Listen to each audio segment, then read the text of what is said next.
Good morning, class. Today I discuss about pigment accumulation.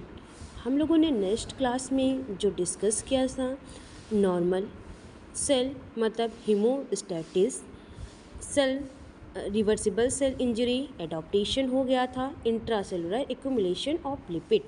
आज जो हम लोग डिस्कस करेंगे क्लास में पिगमेंट एक्यूमुलेशन। अब देखते हैं कि पिगमेंट एक्यूमुलेशन होता क्या है। पिगमेंट एक्यूमुलेशन का मतलब है सेल या टिश्यू के अंदर पिगमेंट मतलब रेंज देने वाली सब्सटेंसेस का एबनॉर्मल या एक्सेसिव अमाउंट में जमा होना। ठीक है, इसमें जो पिगमेंट हमारे नॉर्मल इंडोजीनियस भी हो सकते हैं और बाहर से आने वाले एक्सोजीनियस भी हो सकते हैं। अगर जो हम इसकी सिंपल वर्ड में डेफिनेशन देखें तो pigment accumulation is the abnormal deposition of colored substances means pigments inside cell of the tissue. What are the pigment? मतलब पिगमेंट क्या होता है। अगर देखें कि पिगमेंट एक ऐसे कलर सब्सटेंसेस होते हैं जो बॉडी के सेल और टिश्यू को कलर देते हैं। जैसे स्किन का ब्लैक कलर तो मेलिन मतलब जैसे कि ब्लड का आयरन पिगमेंट हीमोस्टैटिन, बाइल का yellow pigment bilirubin, old age pigment lipofuscin. अब हम देखेंगे टाइप्स ऑफ पिगमेंट्स दो टाइप्स के होते हैं। इंडोजीनियस पिगमेंट मतलब कि बॉडी के अंदर बनने वाले पिगमेंट, इसमें ये पिगमेंट बॉडी खुद बनाती है। फॉर एग्जांपल लिपोफोकस, मेलिनिन, हीमोस्टैटिन और बिलिरुबिन। ठीक है, नेक्स्ट हमारा आता है एक्सोजीनियस पिगमेंट। ये बॉडी के बाहर से आने वाले पिगमेंट होते हैं। ये पिगमेंट बाहर के इन्वायरमेंट से बॉडी में आते हैं, जैसे कि कार्बन, कैरोटीन। तो इसको हम थोड़ा और डिटेल से देख लेते हैं। इंडोजीनियस पिगमेंट क्या होता है और एक्सोजीनियस पिगमेंट क्या होते हैं। इंडोजीनस पिगमेंटेशंस और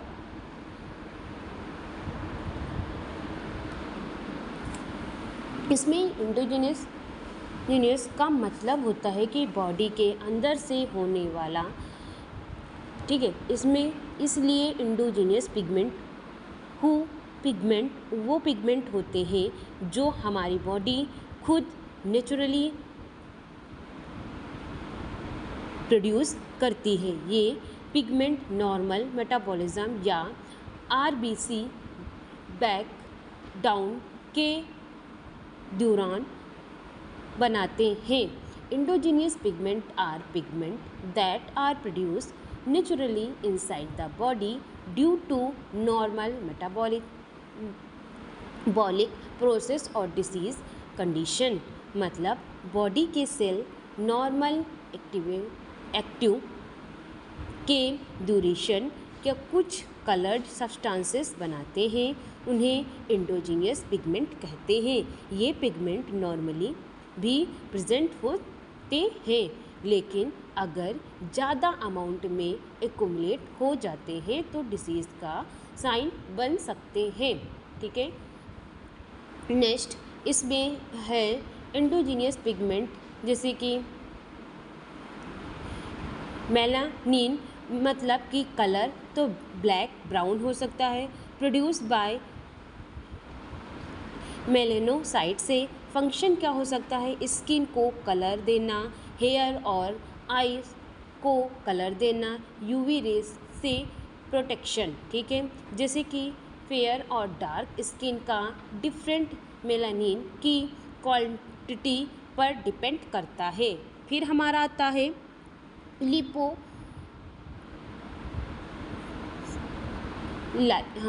फिर हमारा आता है इसमें लिपोफ्यूसिन। इसका कलर हमारा येलो ब्राउन होता है। Also called wear and tear pigment, इसको ये भी बोल सकते हैं। और इसके कॉज एजिंग या chronic cell injury found in कहाँ पे पाए जाते हैं, हमारे हार्ट में, लीवर में, ब्रेन में। क्या इम्पोर्टेंस होगी, ये ओल्ड एज का इंडिकेटर है। ठीक है, फिर हमारा आता है हीमोसाइड्रिन, इसका कलर हमारा गोल्डन ब्राउन होता है। ये आयरन स्टोरेज पिगमेंट होता है, आरबीसी ब्रेकडाउन के बाद बनते हैं। ठीक है, जो हमारी आरबीसीज होती हैं ब्रेकडाउन होती हैं उसके बाद ये बनता है। ये कहाँ पाया जाता है, फाउंड लीवर में, बोन मैरो में। क्या इम्पॉर्टेंट होंगे, ये एक्सिस आयरन एक्युमुलेशन का साइन माना जाता है। इसमें बिलिरुबिन का कलर येलो या बाइल पिगमेंट होता है। ये ओल्ड आरबीसीज ब्रेकडाउन से बनता है। अगर बिलिरुबिन ब्लड में इंक्रीज हो जाते हैं तो जॉइंटिस्ट होते हैं। इसके फीचर्स ऑफ एंडोजीनियस पिगमेंट के क्या होंगे, बॉडी के अंदर नेचुरली बनते हैं, नॉर्मल मेटाबॉलिज्म का पार्ट होता है। कुछ पिगमेंट प्रोटेक्टिव फंक्शन भी करते हैं। एक्सिस एक्युमुलेशन डिसीज़ का इंडिकेशन हो सकता है। फिर हम देखेंगे different between endogenous and exogenous pigment. Endogenous pigment ये बॉडी के अंदर बनते हैं। एक्सोजीनियस पिगमेंट ये बॉडी के बाहर से आते हैं। इसमें क्या होता है, नेचुरली पिगमेंट होते हैं और ये इन्वायरमेंट पिगमेंट होते हैं। इसमें मेलिन, लिपोफ्यूसिन, हीमोसाइड्रिन और बिलिरुबिन होते हैं और इसमें कार्बन और कैरोटीन पाए जाते हैं। फिर हमारा आता है extra cellular accumulation of protein, इसको देखते हैं। Extra cellular accumulation of protein का मतलब है कि सेल के बाहर और प्रोटीन एक्युमुलेशन का मेटाबॉलिज्म है। ये प्रोटीन का जमा होना होता है। इसमें extra cellular accumulation of protein एक कंडीशन है जिसमें एबनॉर्मल प्रोटीन सेल के बाहर मतलब एक्स्ट्रा सेलुलर स्पेस या टिश्यू में डिपॉजिट हो जाते हैं। ये डिपोजिशन ऑर्गन्स की नॉर्मल स्ट्रक्चर और फंक्शन को डिस्ट्रीब्यूट कर सकते हैं। इसमें अगर जो हम डिफिनेशन देखें, इसमें एक्स्ट्रा सेलुलर एक्युमुलेशन ये क्या होता है, extra cellular accumulation of protein is the normal deposition of protein outside the cells in tissue leading to tissue damage and organ dysfunction. How does it occurs, मतलब कि ये extra cellular एक्युमुलेशंस कैसे होता है। इसमें हाउ डज इट अकर्स, कैसे होता है। इसमें अगर जो हम नॉर्मली प्रोटीन बॉडी में कॉन्टीन्यूसली बनते और ब्रेक होते रहते हैं, लेकिन जब प्रोटीन ज़्यादा बनने लगे या प्रोटीन प्रॉपरली ब्रेक ना हो या प्रोटीन टिश्यू से रिमूव ना हो या हमारे एबनॉर्मल प्रोटीन प्रोड्यूस होने लगे, तब प्रोटीन सेल के बाहर डिपॉजिट होने लगते हैं। Type of extra cellular protein accumulation. अब कितने प्रकार के टाइप्स होते हैं जो एक्स्ट्रा सेलुलर एक्युमुलेशन को एक्युमुलेट करते हैं, जैसे कि हमारा है हाइलिनोसिस, मतलब कि हाइलीन चेंज। इसमें हाइलिनोसिस एक कंडीशन है जिसमें पिंक ग्लास लाइक हाइलीन या प्रोटीन मटेरियल टिश्यू या ब्लड वेसल्स में डिपॉजिट होते हैं। इसमें क्या होता है, माइक्रोस्कोप में ये माउथ साइन और पिंक दिखते हैं। इसमें क्रोनिक हाइपरटेंशन मतलब कि हाई बीपी या डायबिटीज मिलेटस या क्रोनिक इन्फ्लामेशन या एजीन होते हैं। कुछ कॉमन साइन भी दिखने को मिलते हैं, बॉडी वेसल्स या किडनी या एक्नेस टिश्यू। डायबिटीज़ पेशेंट की किडनी की स्मॉल ब्लड वेसल्स में हाइलिन डिपॉजिट होने लगता है। इफ़ेक्ट क्या शो करेगा? ब्लड वेसल्स हार्ड हो जाती हैं, ब्लड फ्लो कम हो जाता है, ऑर्गन फंक्शन क्या होता है? रिड्यूस हो सकते हैं। एमाइल फिर हमारा नेक्स्ट पॉइंट है एमाइलो आइडोसिस। मीन्स एमाइलो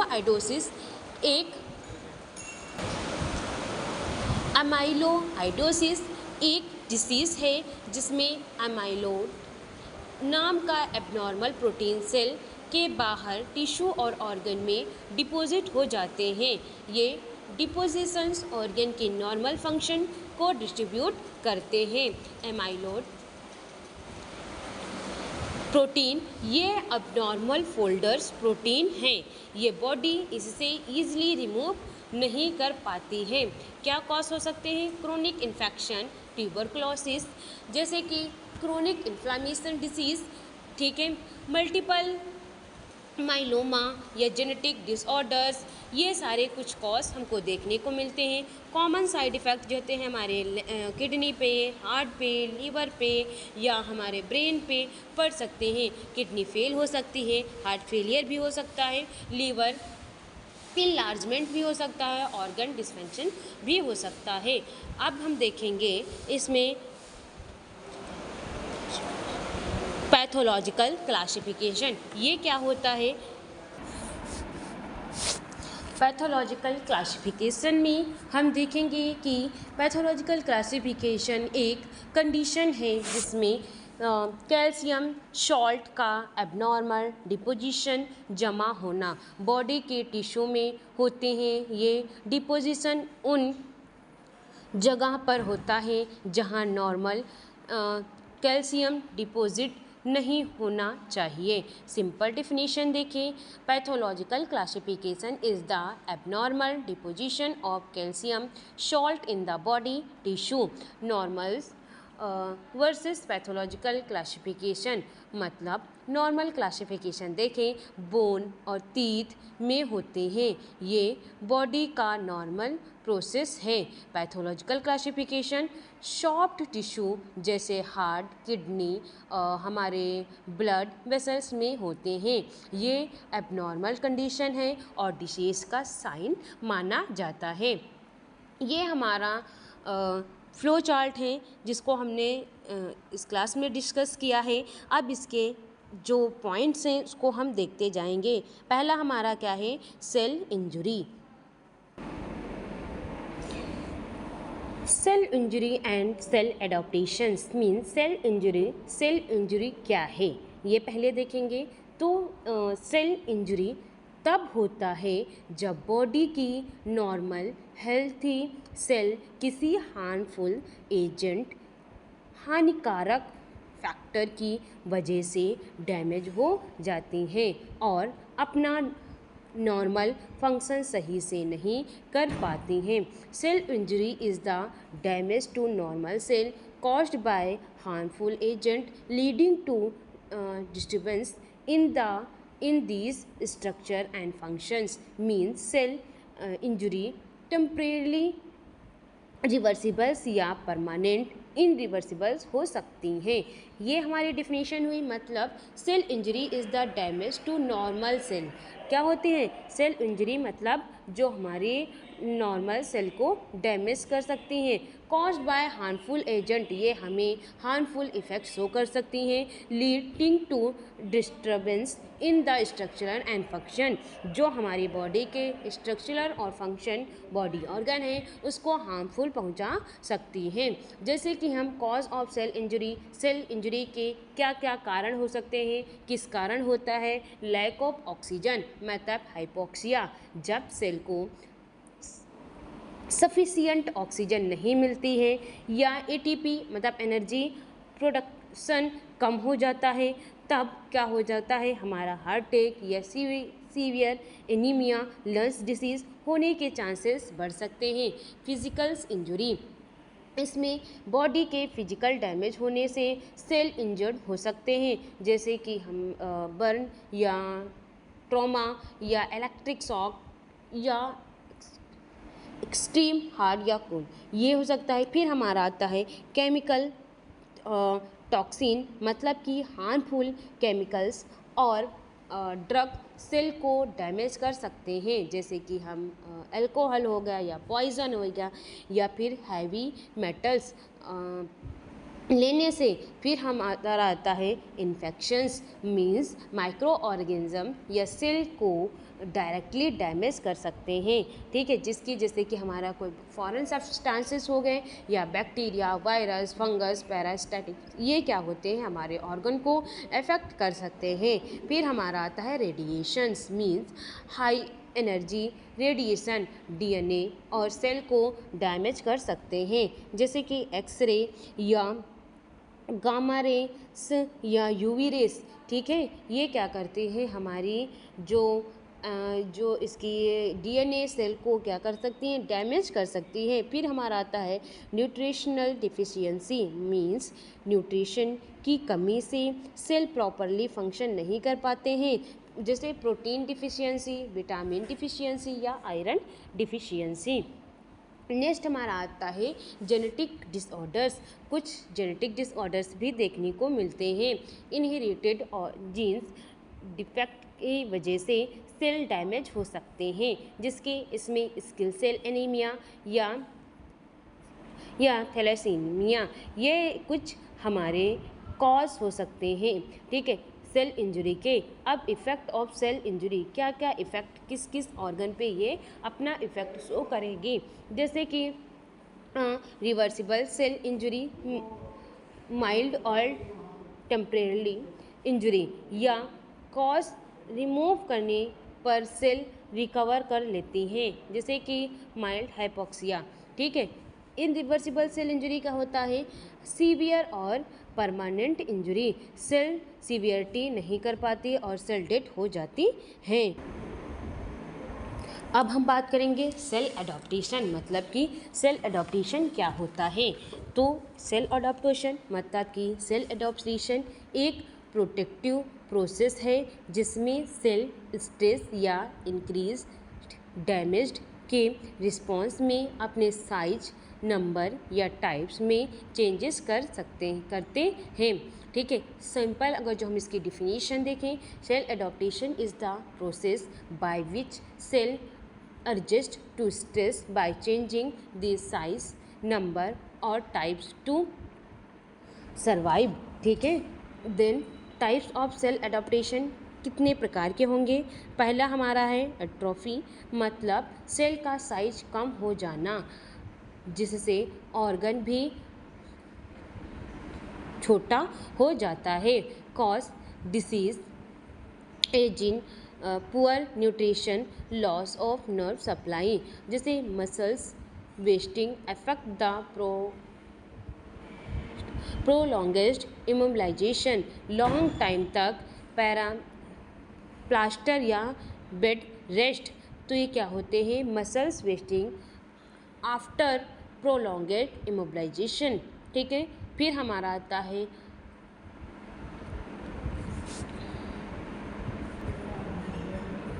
नेक्स्ट हमारा है हाइपरट्रॉफिक, मतलब increase in the size, hyper मतलब ज़्यादा, इंक्रीज तो हाइपरट्रॉफी में सेल का साइज बढ़ जाता है, लेकिन सेल नंबर नहीं बढ़ता। सिंपल डिफिनीशन अगर देखें तो hypotrophy is an increase in the size of individual cell causing enlargement of organs. इसमें increased workload, hormonal stimulations, physiologicals hypertrophy. Normal condition में देखें, स्क्रीज से एक्सरसाइज से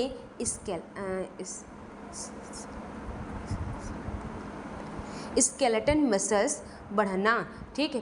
प्रेगनेंसी में यूट्रस की जो मसल्स होती हैं इनलार्जमेंट होना। फिर हम देखेंगे पैथोलॉजी, कल हाइपरट्रॉफी या डिसीज़ की वजह से इसमें हाई ब्लड प्रेशर में हार्ट मसल्स इनलार्ज होना, क्या इसके कैरेक्टरिस्टिक होंगे? सेल साइज इंक्रीज होता है, ऑर्गन साइज इंक्रीज होता है, सेल नंबर क्या होंगे? सेम रहते हैं। क्लिनिकल इम्पॉर्टेंस अगर जो हम देखें तो इंटेंसली बेनिफिशियल होते हैं। लॉन्ग टर्म में ऑर्गन फेलियर का रिस्क बढ़ सकता है। फिर हमारा आता है hyperplasia, increase in cell number. Hyperplasia में सेल के नंबर इंक्रीज होते हैं जिसकी वजह से टिश्यू या ऑर्गन का साइज बढ़ जाता है। हाइपरप्लेजिया की अगर जो हम डिफिनीशन देखें, इसमें क्या होता है? Hyperplasia is an increase in the number of cell due to the cell division, means hormonal stimulations growth factors increase the functional damage. फिर हम देखेंगे टाइप्स, फिजियोलॉजिकल हाइपरप्लेजिया और पैथोलॉजिकल हाइपरप्लेजिया। अगर जो नॉर्मल रिस्पॉन्स हम देखें तो ये प्रेगनेंसी में यूट्रस का इंलार्जमेंट करता है, liver regeneration effect after surgery, ठीक है। इसमें एबनॉर्मल रिस्पॉन्स होता है। ये पैलास्टैटिक हाइपरप्लेजिया, इसमें एंडोमेटेरियल हाइपरप्लेजिया होती है। क्या कैरेक्टरिस्टिक हो सकते हैं? कि सेल नंबर इंक्रीज होते हैं, सेल साइज नॉर्मल रहते हैं, सेल डिवीज़न मतलब जिसको हम मीटोसिस कहते हैं ये होता है। ये हमारे क्लिनिकल इम्पोर्टेंस के लिए किस तरीके से यूज़फुल होते हैं? ये टिश्यू ग्रोथ में क्या करते हैं? हेल्प कराते हैं। लॉन्ग स्टैंडिंग पैथोलॉजिकल्स हाइपरप्लेजिया से कैंसर का रिस्क क्या हो जाता है? बढ़ सकता है। अब हमारा जो पॉइंट आता है नेक्स्ट, मेटाप्लेजिया। ये जो है प्लेसमेंट ऑफ सेल टाइप के होते हैं। अगर जो हम इसकी डिफिनीशन देखें तो मेटाप्लेजिया में एक मेच्योर सेल टाइप की जगह दूसरे मेच्योर सेल टाइप आ जाते हैं। इसमें metaplasia is the reversibles placement of one mature cell type by another mature cell types, मतलब जैसे कि इसमें हमारा मेटाप्लेजिया में देखें तो ये स्मोकिंग या क्रोनिक इरिटेशन या एसिड रिफ्लेक्स या विटामिन ए डिफिशियंसी इसके कुछ कॉज माने गए हैं। इसमें स्मोकिंग की जगह से रिस्पिरेटरी ट्रैक का क्लीडेड कोलुमिनस एपिथेलियम में बदल जाते हैं। जैसे कि हमारा इसमें जो कैरेक्टरिस्टिक्स होंगे कि सेल टाइप डैमेज होता है, इनरिवर्सिबल प्रोसेस होती हैं, प्रोटेक्टिव एडॉप्टेशन होता है। अगर जो हम इसके क्लिनिकल इंपॉर्टेंस देखें तो ये हार्मफुल स्टिमुलस से प्रोटेक्शन देते हैं और लॉन्ग टर्म मेटाप्लेजिया से डिस्प्लेसिया और कैंसर का रिस्क क्या हो जाता है? बढ़ जाता है, ठीक है। फिर हमारा जो आता है इसमें नेक्स्ट हमारा पॉइंट आता है इन्फ्लामेशन। इन्फ्लामेशंस मीन्स इन्फ्लामेशन बॉडी के नेचुरल प्रोटेक्टिव रिस्पॉन्स है जो इंजरी मतलब क्लॉट या इन्फेक्शन या टिश्यू डैमेज के बाद होता है। इसका मेन पर्पस हार्मफुल एजेंट को रिमूव करना और डैमेज टिश्यू की हीलिंग शुरू करना होता है।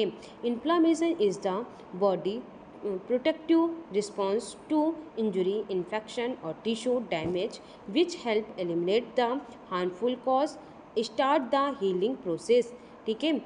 अब हम देखेंगे वाई डज इन्फ्लामेशन अकर्स, मतलब इन्फ्लामेशन क्यों होता है। इसमें इन्फ्लामेशन का मेन एम ये है कि हार्मफुल माइक्रो ऑर्गेनिज्म को डिस्ट्रॉय करना, ठीक है, डैमेज टिश्यू को रिमूव करना, हीलिंग और रिपेयरिंग प्रोसेस को स्टार्ट करना, इन्फेक्शन को बॉडी के दूसरे पार्ट में सेपरेट होने से क्या करना? रोकना। कॉज ऑफ इन्फ्लामेशन, किस तरीके से इन्फ्लामेशन कॉज होगा? Infection, bacteria, virus, fungus, parasitics, pneumonia. कुछ इसके एग्जाम्पल अगर जो ये सारे जैसे इन सारे जो है जैसे डिसीज़ मतलब बैक्टीरिया से कौन सी डिसीज़ हो सकती है और वायरस से कौन सी डिसीज़ हो सकती है, जैसे कि हमारा इसमें ट्यूबरकुलोसिस हो गया, निमोनिया हो गया, तो ये इन्फेक्शंस डिसीज़ मानी गई हैं। फिर हमारा आता है साइकोलॉजिकल इंजरी। ये हमारा जैसे बर्न, जलन हो रही हो, कट गया हो या किसी प्रकार के ट्रॉमा या इंजरी हो गई हो, ये इसके अंतर्गत आता है।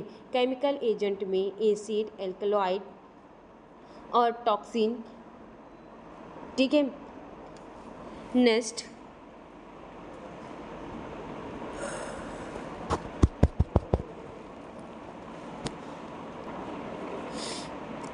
देख लेते हैं कि जो हमारा इन्फेक्शन होता है, मतलब इन्फ्लामेशन होता है, इसके क्या ऑब्जेक्टिव हो सकते हैं। जैसे हार्मफुल एजेंट को डिस्ट्रॉय करना, मतलब बॉडी बैक्टीरिया, वायरस, फंगस और पैरासाइटिस को बॉडी डिस्ट्रॉय करती है। अगर जैसे कि फिंगर में कट लग जाए और बैक्टीरिया इंटर हो जाए, तो जो हमारी WBC बैक्टीरिया को क्या करते हैं, डिस्ट्रॉय कर देती हैं। फिर हमारा डेड सेल को रिमूव करना, मतलब कि इंजरी के बाद जो सेल मर जाती हैं उन्हें हम माइक्रोफेस के थ्रू रिमूव कर सकते हैं। फिर हीलिंग प्रोसेस स्टार्ट करना, कोई भी हीलिंग प्रोसेस हुई हो, इंजरी हुई हो, उसकी हीलिंग प्रोसेस को हम किस तरीके से स्टार्ट कर सकते हैं। इन्फ्लामेशन के बाद नए सेल बनते हैं और टिश्यू रिपेयर होने लगते हैं, ठीक है। इन्फेक्शन के सेपरेट होने से रोकना, जो हमें इन्फेक्शन हुआ है उसको हम किस तरीके से जो हमारी बॉडी में सेपरेट हो रहा है और उसको हम रोक रहे हैं। तो इन्फ्लामेशन इन्फेक्शन को बॉडी के दूसरे ऑर्गन में जाने से क्या करता है, रोकता है, ठीक है। नेक्स्ट इसमें हम पढ़ेंगे नेक्रोसिस।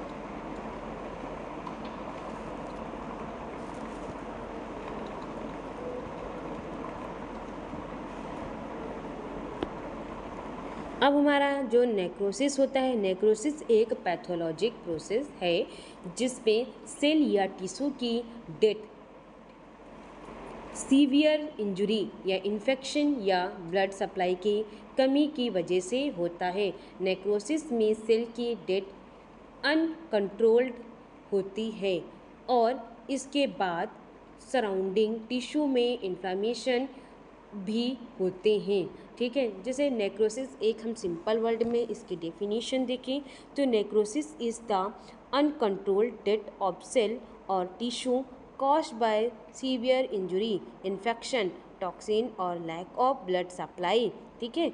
मतलब नेक्रोसिस एक अनकंट्रोल्ड डेथ ऑफ सेल होते हैं जो tissue caused by severe injury, जो टिश्यू से सीवियर इंजरी की वजह से, जैसे कि कोई इन्फ्लामेशन, इन्फेक्शन या टॉक्सिक, इसलिए lack of blood supply, blood की सप्लाई कमी होने से ये क्या हो जाते हैं, जमा हो जाते हैं, ठीक है।